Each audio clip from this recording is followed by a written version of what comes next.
Hello guys, രാവിലെ എണീറ്റിരിക്കുകയാണ്. ഇത്ര നേരത്തെ എണീക്കാറില്ല, എന്നാലും ഞാൻ എണീച്ചിട്ടുണ്ട്. രാവിലെ എണീച്ച് ഞങ്ങളുടെ വീടിൻ്റെ സൈഡിലുള്ള പ്രകൃതി രമണീയമായ കാഴ്ചകളാണ് ഞങ്ങളിപ്പോൾ കണ്ടുകൊണ്ടിരിക്കുന്നത്. രസുബേ അങ്ങനെ ഞാൻ രാവിലെ വീഡിയോ എടുക്കുമെന്ന് അറിഞ്ഞുകൊണ്ട് തന്നെ ഒരു ചൂലൊക്കെ എടുത്തിറങ്ങിയിട്ടുണ്ട്. ഞങ്ങൾ കണ്ടുകൊണ്ടിരിക്കുകയാണല്ലോ ഞാൻ മുറ്റമടിക്കും, പാത്രം കഴുകും. അപ്പം ഞാൻ അലക്കാൻ പോവുകയാണ് ഗൈസ്. നോക്ക്, ഇത്രയും തുണി ഞാൻ തന്നെ അലക്കണം.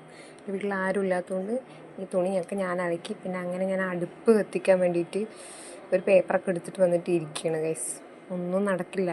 1.5 മണിക്കൂർ ഞാൻ ഇവിടെ ഇരുന്നിട്ട്. അകത്തെല്ലാം വേറെ അടുപ്പുണ്ടെങ്കിലും ഞങ്ങൾക്ക് ഇങ്ങനെ പുറത്ത് വന്ന് ഇങ്ങനെ ഇരുന്ന് കാറ്റൊക്കെ കൊണ്ട് 3 കല്ലൊക്കെ വെച്ച് കൂട്ടിയിട്ട് അങ്ങനെ അടുപ്പുണ്ടാക്കി സെറ്റ് ചെയ്ത് അങ്ങനെ ഇരുന്ന് തീ കത്തിക്കുന്ന ഒരു വൈബ് വേറെയാണ് ഗൈസ്. കത്തിയോ കത്തിയില്ലോ അത്രോ. ഞാൻ തീ കത്തിക്കാൻ ശ്രമിക്കുന്നുണ്ട്, നടക്കുന്നില്ല ഗൈസ്. കെട്ടുപോവാണ് അടുപ്പ്. ഇങ്ങനെയൊന്നും അല്ലടാ. എടേ, ഇത് നമുക്കിന്ന് പോണ്ടേ? യൂ, എന്റെ ഒരു കൈ എവിടെയടേ? 2-3 കൈയായിട്ട് വന്നു. എന്നെ കൊണ്ടാവാത്ത പണിക്ക് നിൽക്കരുത് എന്നല്ലേ നിങ്ങളൊക്കെ ചിന്തിക്കുന്നു. പക്ഷെ അങ്ങനെയല്ല ഗൈസ്, എന്നെ കൊണ്ടേ കഴിയൂ. ഞാൻ 1/2 മണിക്കൂറോളം ഇരുന്ന് ഞാൻ അടുപ്പെല്ലാം കത്തിച്ച് കലമെല്ലാം കയറ്റി വെച്ച് നേരെ കറി വെക്കാൻ പോയിട്ടുണ്ട്. കറി വെക്കാൻ എന്ത് വെക്കുമെന്ന് ആലോചിച്ചുകൊണ്ടിരിക്കുമ്പോൾ ചേന ഇരിക്കുന്നു ഗൈസ്. ചേന എടുത്ത് കുറച്ച് പരിപ്പൊക്കെ ഇട്ട് കുറച്ച് തേങ്ങയൊക്കെ ഇട്ട് ഞാൻ കറിയെല്ലാം വെച്ച് കുളിയെല്ലാം കഴിഞ്ഞ് നേരെ ഞാൻ എക്സിക്യൂട്ടീവിലേക്ക് ഞാൻ പുറത്തിറങ്ങിയിരുന്നു. കാരണവന്മാരായിട്ട് ഉണ്ടാക്കിയ സൗന്ദര്യം എനിക്കുള്ളത് കൊണ്ട്, എനിക്ക് മേക്കപ്പിൻ്റെ ആവശ്യമില്ലാത്തത് കൊണ്ടും, ഞാൻ മേക്കപ്പൊന്നും ഇടാറില്ലാത്തതുകൊണ്ട് കുറച്ച് ലിപ്സ്റ്റിക്കും കുറച്ച് ഫൗണ്ടേഷനും മാത്രമേ ഇട്ടിട്ടുള്ളൂ ഗൈസ്. എനിക്കൊരു റോട്ടിൽ നിന്ന് മയിൽപ്പീലെല്ലാം ചെയ്തുകൊണ്ടിരിക്കുമ്പോഴാണ് ഗൈസ് അവിടെ ഒരു ഉമ്മമ്മ വരുന്നത്. ഉമ്മമ്മനെ കണ്ടതും എനിക്ക് കുശലം ചോദിക്കണം എന്നൊക്കെ ഉണ്ട്. പക്ഷെ പാവം ഉമ്മമ്മക്ക് ചെവി കേൾക്കില്ല, ചെവി കുറവാണ്. അപ്പം ഞാൻ ആക്ഷനെല്ലാം കാട്ടിയിട്ട് എല്ലാം പറഞ്ഞ് മനസ്സിലാക്കി വിട്ടിട്ടുണ്ട്. ഞങ്ങളങ്ങനെ പ്രണവിൻ്റെ സിനിമ കാണാനായിട്ട് തിയേറ്ററിൽ കയറിയിട്ടുണ്ട്. തിയേറ്ററിൽ കയറിയപ്പോൾ തിരക്കൊന്നുമില്ല. അത്യാവശ്യം സെൽഫി എല്ലാം എടുത്ത് ചക്കറമെല്ലാം തിന്നുകൊണ്ടിരിക്കുന്ന സമയത്താണ് ആ ചേട്ടൻ്റെ കടന്നു വരവ്. ഞങ്ങൾ ആ ചേട്ടനെ വാച്ച് ചെയ്തുകൊണ്ടിരിക്കുകയാണ്. ചേട്ടൻ പറഞ്ഞു കഴിഞ്ഞാൽ ഒരേ ഡയലോഗാണ്. അവിടെ ഇരുന്നിട്ട് ഞങ്ങളൊക്കെ ഇരുന്ന് എന്തോരം പറഞ്ഞ് അവസാനം ഞങ്ങളത് കേൾക്കാൻ വേണ്ടിയിരുന്നു. വേറെ സിനിമയിലെ ഡയലോഗൊന്നും ഞങ്ങൾ കേട്ടിട്ടില്ലെങ്കിലും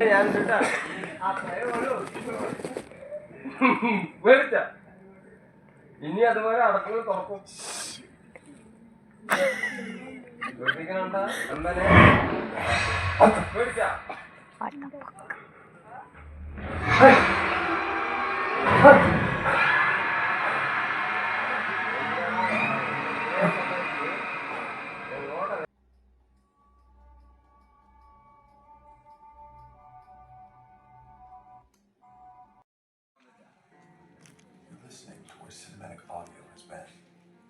ആ ദിവസം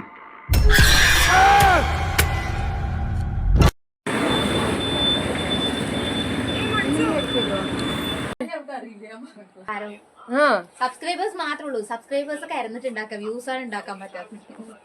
വ്യൂസ് കണ്ടന്റ് വേണം. കോണ്ടന്റ് അതും അറിയില്ല. നീ മേടിച്ചു മേടി തിന്നാനി പോവാ നടക്ക്. കഫേ കൊണ്ടുപോയി നീ മേടിച്ചു തരുമോ? കഫേ പറഞ്ഞ നീ ഉദ്ദേശിച്ച കഫേ അല്ല, ഞാൻ ഉദ്ദേശിച്ച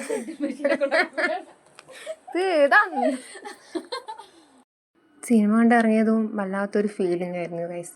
ഞാൻ എൻ്റെ കൂടെ തന്നെ ഉണ്ടോ അതോ ഞാനല്ലേ എന്നുള്ളൊരു മൈൻഡിൽ ഞാൻ അവിടെ നിന്ന് ഇറങ്ങി ഗൈസ്.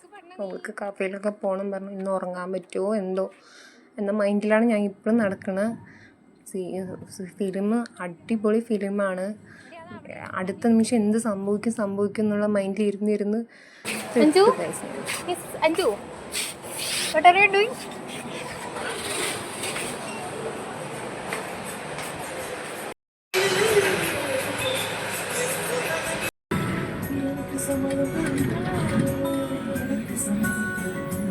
സിനിമയൊക്കെ കണ്ട് വീട്ടിൽ പോകണം.